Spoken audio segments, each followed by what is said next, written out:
26th of of October. Please, I urge you therefore, one, I want to reiterate the position the IG has taken, that let us remain impartial. Let's remain firm but objective.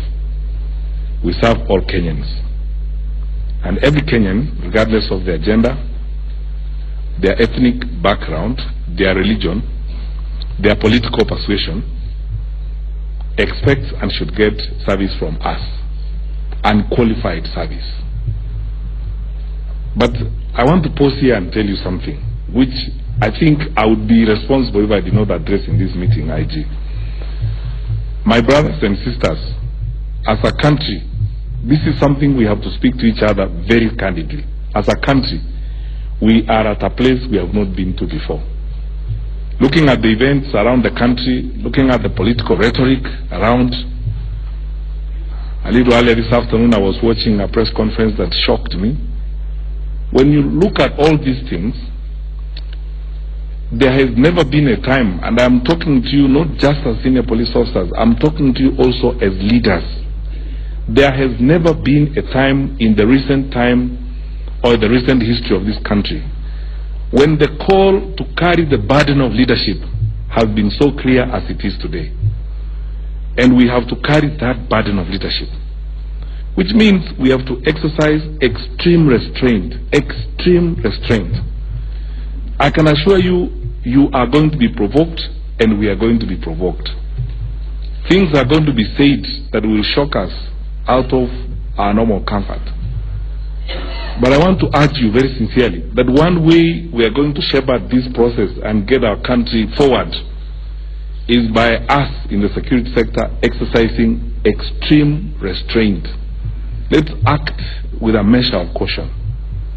Let's be very reflective on some of the things we do, and let us consult very closely, because otherwise provocation is going to be the order of the day as we go forward. And certain things are going to be done, some of them even deliberately, to actually provoke us in the security sector to either act or to do certain things. This is the time for us to act with extreme restraint and ensure that we keep the country together, we keep the country peaceful. Let's do the best we can to make sure that we avoid everything that can inflame passions or worsen the situation.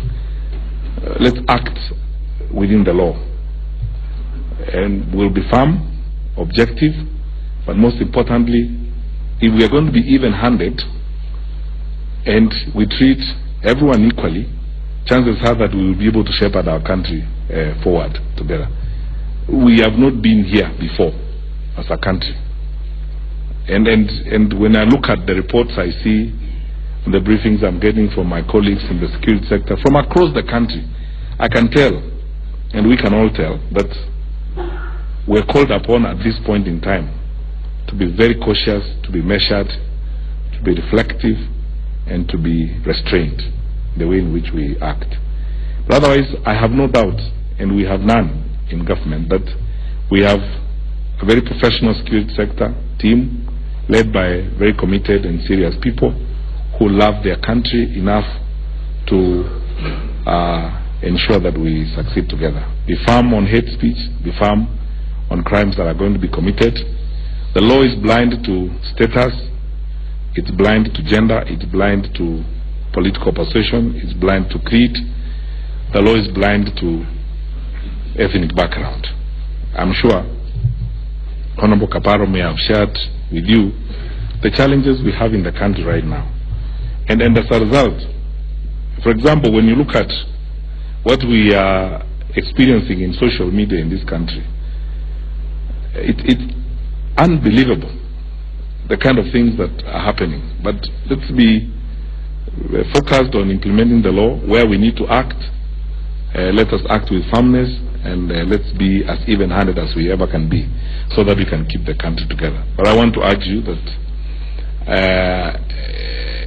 in the life of a country and in the life of a community, and you know this, many of you are highly trained, many of you are highly exposed and very senior security officers.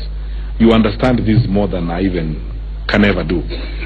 That in the life and in the history of our country, there is that time when we need to summon all the best in us and all the good in us, so that we carry that burden of leadership, of ensuring that our country remains together and we carry our country across this season, as it were.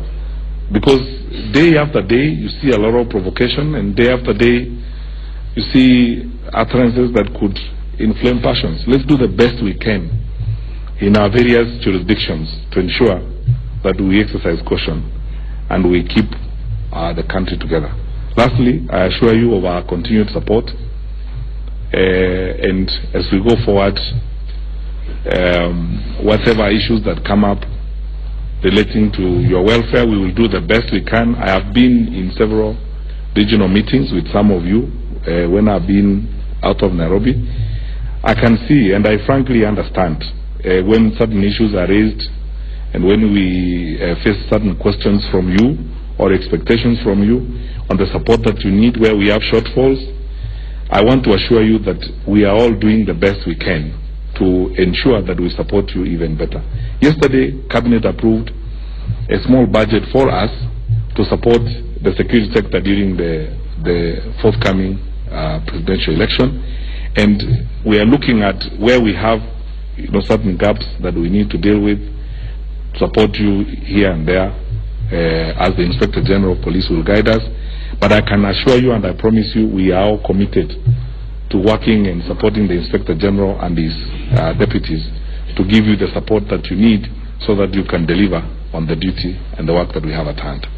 So I wish us all the best as we go forward.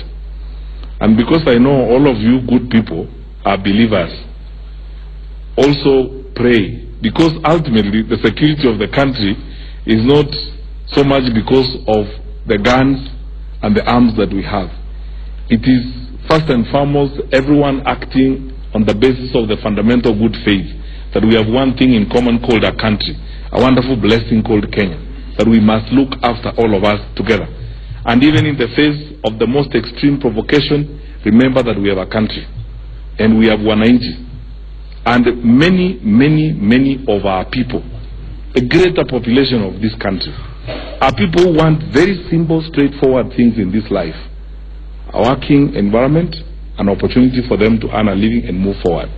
And let's help them achieve that. Many of them are not interested in the big things we argue about all the time, and in the conflicts that you oftentimes see and so on. So let's help them and take care of them as they go about their ordinary duties as we go forward. So I promise you of our support, and we will continue to work with you. Where we note, as I said, some gaps, we will continue to back you, but I'll need you to leave here knowing that we are all very proud of you because of what you have achieved. It is because of your focus and commitment and your sense of preparedness. That is how we ended up with a very peaceful, well-managed election on 8th of August. And because we know that, and we have that capacity, and we have that experience, let's do it again on the 26th of October. May God bless you indeed, and may He strengthen your hand for the good work ahead. Thank you.